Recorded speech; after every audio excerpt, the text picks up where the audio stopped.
ibu ini punya masalah rumah tangga yang membuat dia trauma sepanjang hidup. Jadi cerai dengan ayah saya karena ada pihak ketiga, karena ada perempuan lain yang membuat pikirannya itu selalu kebawa pada aspek dendam. Ustadz, Ibu, apa kabarnya Ibu? Alhamdulillah baik. Iya. Ibu kalau boleh tahu nih, Pak Ustadz, Ibu sakit apa sih Pak Ustadz? Iya, jadi ini sudah berjalan di angka yang kelima ya, 5 tahun tepatnya, karena ibu menderita stroke di sebelah kiri untuk tangan dan kaki kiri. Jadi posisinya ini mengalami kelemahan. Ini pundak kanan dengan pundak kiri aja beda. Di sini normalnya ini kecil banget, karena ini nggak bisa beraktivitas sama sekali. Kaki juga nggak bisa napak, jadi membelok itu yang membuat kendala, belum bisa berjalan sampai hari ini. Jadi stroke inilah yang terparah sepanjang sejarah penyakit ibu ya. Kalau awalnya dulu mendarah tinggi, pecah pembuluh darah, terakhir setelah pecah pembuluh darah mengarah ke stroke. Ini yang paling parah. Oke, ini kalau aku lihat di media sosial Pak Ustadz tuh kayak berbakti banget sama Ibu, semuanya yang diurus, Pak Ustadz ngurus semua hal-hal kebutuhan Ibu lah. Ada apa aja sih Pak Ustadz mungkin yang Iya, jadi memang saya mencari ridho, mencari ibadah, karena ada yang banyak manusia tidak sadari ibadah tidak hanya cukup kepada Tuhan. Wa'budullah wa la tusyriku bihi syai'a wa bil walidaini ihsana. Sembahlah Allah dan berbuat baiklah kepada orang tua. Jadi birrul walidain, memuliakan kedua orang tua itu bagian daripada ibadah. Kemudian hamalathu ummuhu, terutama kepada ibu. Nah, karena motivasi itulah yang membuat saya untuk mencari ridhonya. Sebab Nabi berkata, ridho Rabbi fi ridhal walidain. Ridhonya Allah tergantung orang tua. Melayani ibu sama saja kita melayani keberkahan. Melayani ibu menjemput sukses. Itu kenapa motivasi inilah yang sering mendorong saya untuk mengabdi seumur hidup. Bahkan diistilahkan mengabdi bukan sampai beliau mati, mengabdi sampai saya yang mati. Konteksnya beda. Mengabdi sampai beliau mati berarti apa? Ketika hal demikian selesai, sudah selesai urusannya di dunia. Tetapi mengabdi sampai saya mati berarti apa? Walaupun beliau wafat, tetap ada tata cara bagaimana berbakti kepada orang tua. Mungkin apa aja sih yang Ustadz urus buat ibu, mungkin mandiin? Awalnya 6 bulan itu lumpuh. Beliau lumpuh, jadi semua saraf tidak bekerja. Bahkan mohon maaf, pupnya itu harus saya ambil pakai tangan, 2 jari ini. Saya ambil ke dalam. Ya. Nggak bisa pup. Itu selama 6 bulan. Jadi semua aktivitas di tempat tidur. Paling kasihan kalau lagi mau pup, sakitnya luar biasa. Karena nggak bisa keluar. Untuk mengeluarkan pupnya sendiri itu nggak bisa, sarafnya betul-betul susah. Akhirnya 6 bulan perawatan, coba berbagai medis, semua belum ada hasil herbal. Yang berhasil itu adalah the power of forgiveness, kekuatan memaafkan. Jadi ibu ini punya masalah rumah tangga yang membuat dia trauma sepanjang hidup. Jadi cerai dengan ayah saya karena ada pihak ketiga, karena ada perempuan lain yang membuat pikirannya itu selalu kebawa pada aspek dendam. Nah, dendam kebencian inilah yang sebenarnya yang melatar belakangi ibu sakit, karena memang sebenarnya tidak boleh kita dendam dan benci, itu diatur begitu sama Rasulullah. Nah, karena sudah tingkatnya tinggi, ya kita nggak bisa apa-apain. Saya bilang sama ibu, terapinya cuma satu deh, minta maaf sama bapak, telepon. Dan itu luar biasa pemirsa. Innama amruhu idza arada syai'an ayyaqula lahu kun fayakun. Pas ketika minta maaf, 5 menit kemudian sudah bisa bangkit, bebas dari lumpuhnya.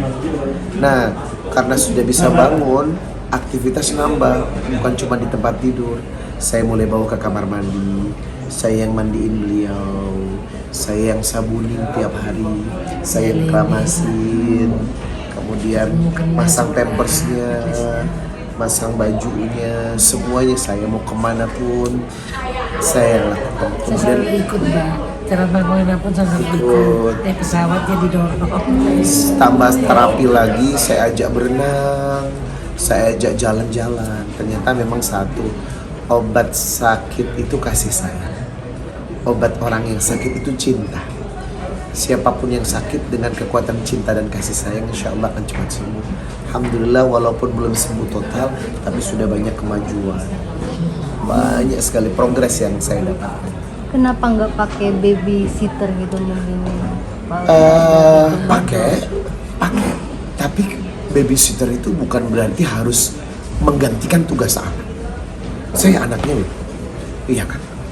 Anak itu punya tanggung jawab untuk berbakti sama orang tuanya, membalas semua apa yang pernah dilakukan kepada kita. Bukan berarti dengan adanya babysitter semua tugas anak selesai. Saya nggak mau begitu. Babysitter itu fungsinya helper, membantu ketika saya nggak bisa. Contoh, saya lagi berangkat sebelum subuh, beliau mandinya setelah sholat subuh, setelah adzan subuh. Sebelum adzan subuh saya sudah berangkat. Nah, baru saya pakai babysitter atau helper untuk mbak tolong mandiin ya. Tapi selama saya di rumah, selama ada saya, maka tugas untuk merawat beliau tidak saya izinkan kepada helper atau yang membantu ibu saya. Nah, itu komitmen saya. Kenapa? Ini orang tua. Orang tua nggak mungkin diberikan sama orang yang bukan anaknya. Kan touchingnya beda. Saya mandiin dengan pembantu mandiin itu beda loh. Makanya saya nggak bisa serahkan sama semua pembantu. Mereka membantu saat emergency, saya nggak bisa. Kalau selama saya bisa, semua urusan saya kerja. Tapi istri sendiri ikut mungkin mengurus ibu mandiin Iya. gitu-gitu. Iya, Awal-awal stroke, istri yang mandiin. Iya. Dulu kita nggak punya pembantu. Baby sister lah. Belum, jadi kita yang bekerja, istri juga ikut. Aku juga bangga dengan istriku karena apa? Tidak semua istri mau tinggal serumah dengan mertua. 11 tahun pernikahan, bayangkan teman-teman.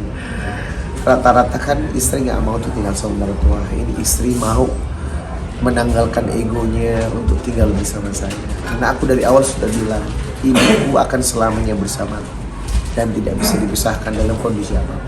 Makanya dia membantu mandiin, kadang gendong ibu ya. Gendong Mbak, pernah dari kursi dia nggak diangkat. Tapi dulu masih kurus. Alhamdulillah. Sekarang luar biasa. Wah, ini kalau nggak olahraga kan mesti pingsan.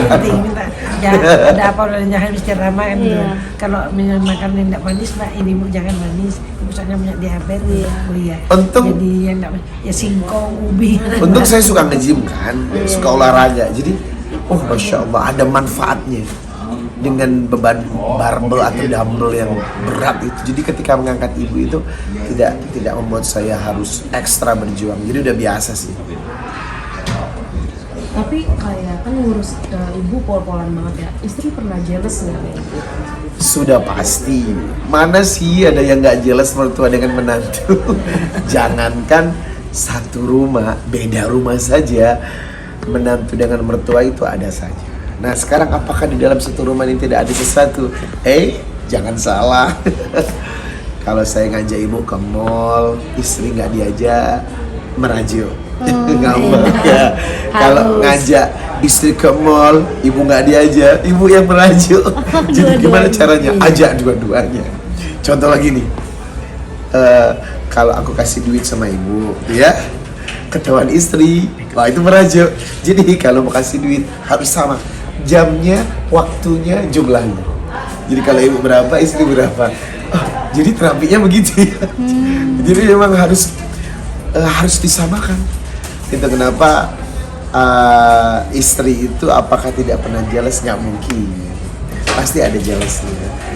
Tapi dia sudah lama saya tanamkan, saya sadarkan. Jealousmu itu kepada ibu mertuamu sama dengan jealousmu kepada ibu kandung. Karena ketika seorang istri menikah, ibunya bukan satu, dua, ibu kandungnya dan ibu mertuanya. Apalagi ibu kan sudah ditinggal, ibunda kandungnya sudah lama meninggal. Jadi berangkat dari situ saya tanamkan pengertian, jangan suka cemburu, jangan suka marah.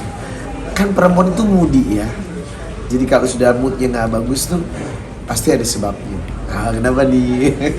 Jadi hal itu selalu ada lah rasa cemburu, tapi tergantung saya untuk bisa berada di tengah-tengah antara istri saya dan ibu saya. Tadi di studio juga Pak Ustadz sempat mention kalau Pak Ustadz masih tidur bareng ibu. Iya. Setiap hari kah atau ada mungkin ada? Nggak tiap hari juga, tapi satu hari mesti ada saat saya tidur bersama beliau. Entah tidur siang, gitu ya. Entah kalau habis tahajud, saya tahajud kadang di kamar beliau. Habis tahajud tidur sama beliau. Mau subuh. Istri tahu. Jadi karena kita tinggal serumah, kenapa saya melakukan demikian? Saya mesti adil. Karena bagaimanapun ibu ini nggak ada siapa-siapa kecuali saya. Ada adik, ada kakak, cuman porsinya mereka tidak sama seperti saya. Itu kenapa saat-saat mengambil tidur bareng beliau ini bagi saya itu momen yang sangat berharga. Karena bagaimanapun walaupun saya sudah menikah, saya tetap anaknya. Bagaimanapun walaupun saya punya istri, tetap saya adalah anak beliau. Karena konsepnya kan bagi seorang laki-laki walaupun sudah menikah, ibu tetap prioritas pertama dan anak laki-laki milik ibunya. Itu saya tanamkan kepada istri. Tapi saya tanamkan juga kepercayaan, no worry, jangan khawatir. Saya akan berlaku cukup untuk besar perhatian dan sayangnya kepada istri dulu. Karena apa? Ketika kamu merelakan suamimu untuk sayang kepada ibunya, berarti kamu sedang membuka peluang kebaikan dan surga yang tanpa batas untuk kebahagiaan dirimu sendiri, terutama kepada istri. Ibu, Pak Ustadz masih manja-manja nggak sih, Bu? Iya, suka manja juga Manja sih. kayak gimana, Bu? biasanya? Yang manjanya kadang nggak Tadi pernah pijitin. Bu, ini pusing Bu, ya begini gini aja pusing. Pusing kan Bu, iya aja, ada aja. Ibu ini nggak peduli kan, sudah tua. Disuapin. Ya ditolong dikit kan, enak ke ibu aja, ya gini-gini aja. Tapi bukan cuman sama ibu, sama istri. Waduh, apalagi. Istri kan wajib Mbak ya, istri. Manja. Ibu lah gitu. Ya sekali-kali Bu, saya pusing, kayak gini-gini aja Mbak. Kadang tidur di sini beliau. Kalau cuci kaki itu mungkin apa sih Pak Ustadz, kenapa gitu melakukan hal tersebut? Iya, sebenarnya perintah untuk berbakti kepada orang tua itu adalah perintah kedua setelah taat kepada Allah. Artinya kalau kita belajar kepada Uwais Al-Qarni, di mana sahabat diminta untuk minta doa padanya dari Rasulullah. Kenapa? Mintalah doa kalau ingin dikabulkan kepada Uwais Al-Qarni. Yang mana orang ini? Apa yang membuat dia istimewa? Ternyata Uwais Al-Qarni itu suka menggendong ibunya. Pernah membawa ibunya berjalan kaki dari kota kelahirannya untuk haji, digendong sampai kembali pulang ke tanah air. Ternyata yang membuat Uwais Al-Qarni ini doanya diijabah dan tidak tertolak adalah rasa bakti kepada orang tuanya. Nah, saya bukan cuma menggendong, sebagai bentuk apresiasi adalah mencuci kakinya. Karena dalam satu hadis, surga itu di telapak kaki ini. Nah, secara fakta ya nggak bisa kita lihat surga di kakinya kan. Cuman kan di kaki ini tuh simbol kalau ternyata kita dilahirkan dengan perjuangan yang luar biasa melalui kaki beliau dan dari selangkangan kaki beliau. Nah, itu simbol di mana anak tidak boleh lupa sejaya-jayanya dia. Terkadang begini, ada anak yang sudah hebat, sudah kaya, perlakuan kepada ibunya sangat menyakitkan. Anak itu pintar, anak itu hebat, tetapi sayang banget kepada ibunya, dia tidak peduli.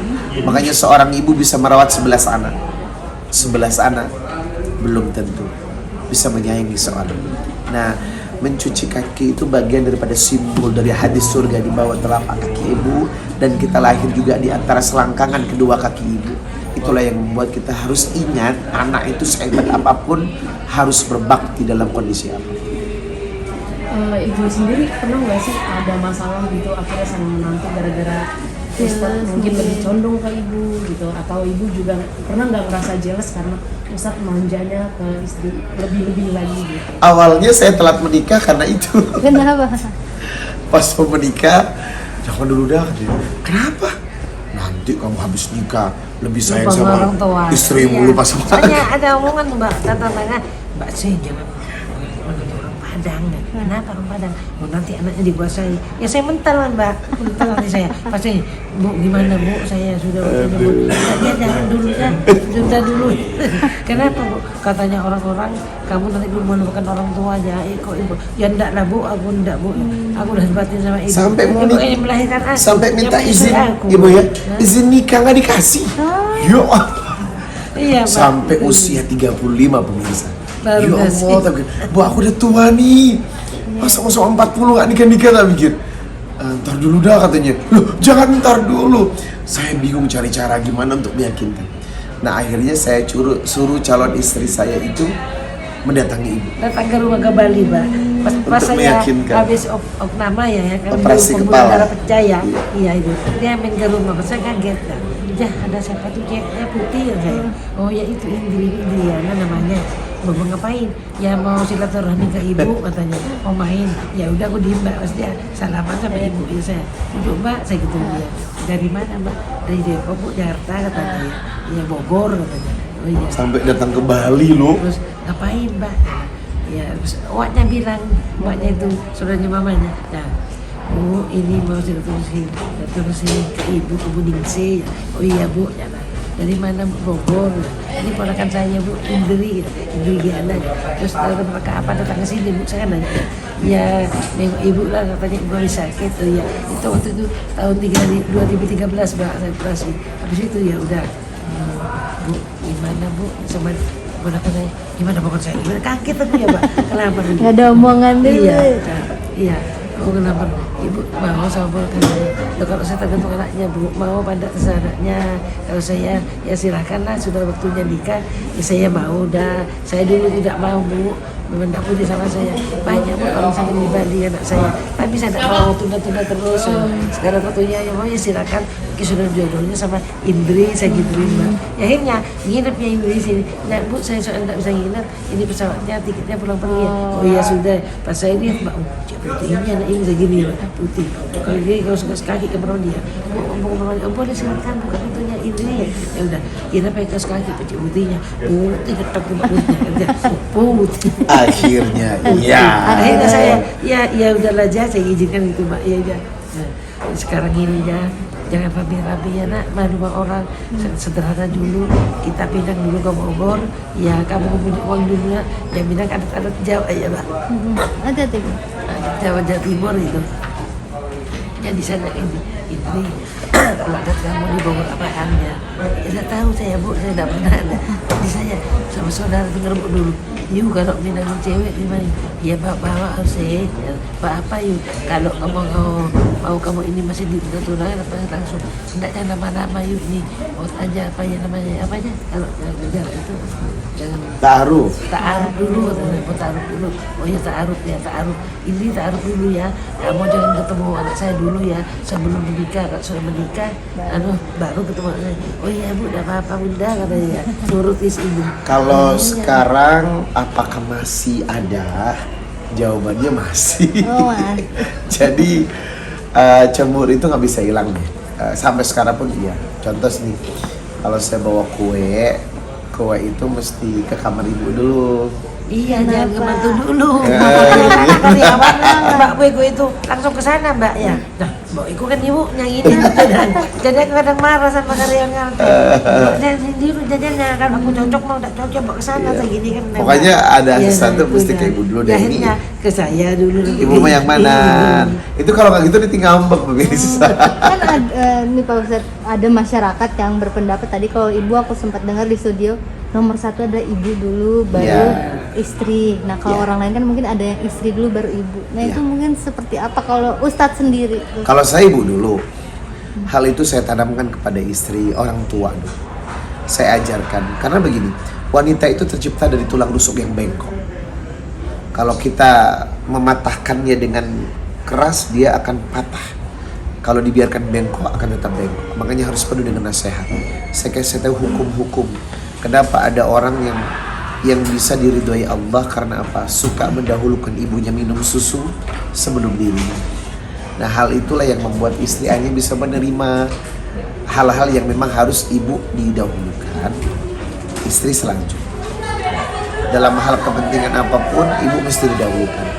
Dan itu bisa diterima, bisa dimengerti sama istri. Tetapi bukan berarti kita tidak memberikan servis yang memuaskan untuk pelayanan kepada istri. Apapun tetap kita berikan, maksimalkan. Kalau perlu sama porsi antara ibu dengan istri. Jumlahnya, bentuknya, tetapi prioritasnya ibu mesti didahulukan. Karena bagaimanapun orang tua secara etika dan adab harus didahulukan. Oke, terakhir Pak Ustadz nih, sosok kedua, keduanya mungkin Pak Ustadz di mata Pak Ustadz di mata ibu seperti apa, dan Pak Ustadz melihat ibu seperti apa? Beliau adalah malaikat ya, malaikat di dunia yang tidak bersayap. Sukses saya, langkah hidup saya, keberkahan saya sebab karena beliau. Bagi saya, my mother is everything, segala-galanya. Makanya tanpa ibu mungkin saya tidak akan bisa seperti ini. Itu kenapa ibu selalu hadir dan saya bawa kemana-mana sampai kapan. Ibu mungkin sosok Pak Ustadz di mata ibu seperti apa? Ya, cukup. Riza ini apa Bu, di hati ibu seperti apa? Di hati saya sama anak ya, nggak ada batasnya ya Pak, namanya anak ini. Semuanya, 3 bersaudara, saya tidak pilih kasih lah semua sama. Cuma iya, di ternyata saya ini yang bisa ceramah. Yang nomor 1 itu kursus bahasa Rusia, Pak, di Bali kerjanya. Nomor 3 ya, rumah tangga lah. Dan saya senang Pak punya anak seperti Ustaz ini. Saya bangga sekali. Dan yang soleh lah bagi saya Pak. Dari sama ibu yang sudah berbakti, berbakti kepada orang tua, berbakti kepada agama Pak. Alhamdulillah, saya senang gitu Pak. Jadi saya mendidik anak dari kecil memang yang ngaji, yang ya, sekolah gitu Pak ya, sampai lulus, sampai ya bisa kerja sendiri gitu Pak. Alhamdulillah, sampai sekarang ya nih Pak, anak saya gimana ya, tak ada batasnya lah gitu. Jadi kemana-mana ya ibu ikut gitu kan. Ya, jadi ada ikut, jadi enggak Bu, ada yang tidak mau, kadang ya ikut Bu, mau kemana Bu, jalan ke mall. Ya Bu ikut, cucu saya kan banyak Pak, 9 kan cucu saya sudah, dari Ustadz 4, dari anak pertama 4, 2 sekarang, yang nomor 3, jadi 9 Mbak semuanya. Kayak cucu lah gitu. Makanya tadi saya di TV bilang anak-anak di rumah pada ini semangatnya, jangan siapa, jadi di rumah jangan nakal. Oke, baik, terima kasih banyak Ibu, Pak Ustadz. Terima kasih banyak.